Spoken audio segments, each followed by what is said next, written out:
CIBIL score తగ్గిపోయింది.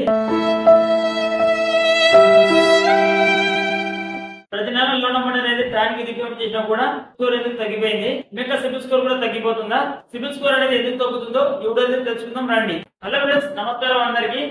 టైంకి మీరు లోన్ అమౌంట్ అనేది రీపేమెంట్ చేస్తున్నా కూడా ఎటువంటి రీజన్స్ అనేది లేకుండా మీకు క్రెడిట్ స్కోర్ అనేది తగ్గుతుందా? సిబిల్ స్కోర్ అనేది ఎటువంటి రీజన్ లేకుండా ఎందుకు తగ్గుతుంది? ఆ సిబిల్ స్కోర్ తగ్గడానికి కారణాలు ఏమిటి? ఇది ఎందుకు తగ్గుతుంది? ఏ విధంగా సిబిల్ స్కోర్ అనేది పెంచుకోవాలి అనేది నేనైతే మీకు డీటెయిల్ గా వీడియో చెప్తాను.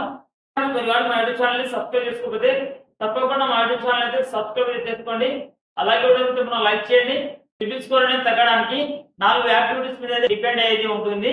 సిబిల్ స్కోర్ అనేది తగ్గడానికి మెయిన్ రీజన్ వచ్చేసి మీరు ఏదైనా యాప్ లో కానీ లేదా క్రెడిట్ కార్డు లో కానీ ఒకవేళ మీరు లోన్ అమౌంట్ అనేది తీసుకొని మీరు టైంకి ఒకవేళ అమౌంట్ అనేది పే చేయకుంటే మీకు లేట్ పేమెంట్ కింద అయితే మీకు సిబిల్ స్కోర్ అనేది తగ్గుతుంది. ఏదైనా పర్సనల్ లోన్ లో కానీ లేదా ఏదైనా బ్యాంక్ లో కానీ కొత్తగా మీరు ఏదైనా కొత్త లోన్ కానీ తీసుకుంటే మీకు సిబిల్ స్కోర్ అనేది తగ్గుతుంది.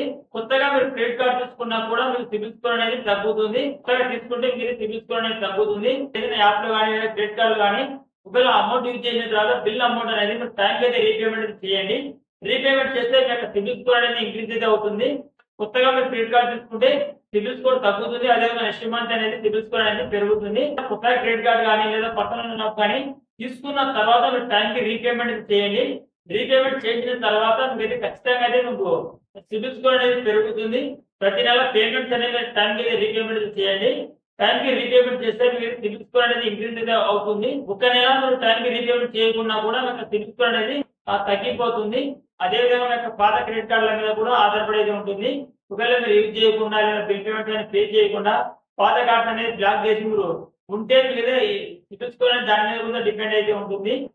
ఈ రీజన్స్ వల్ల అయితే సిబిల్ స్కోర్ అనేది తగ్గుతుంది.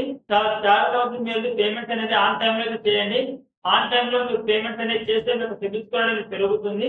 వీడియో చుట్టూ లైక్ చేయండి. అదేవిధంగా మరిన్ని వీడియోస్ తప్పకుండా మా ఛానల్ సబ్స్క్రైబ్ చేసుకోండి. Thank you for watching.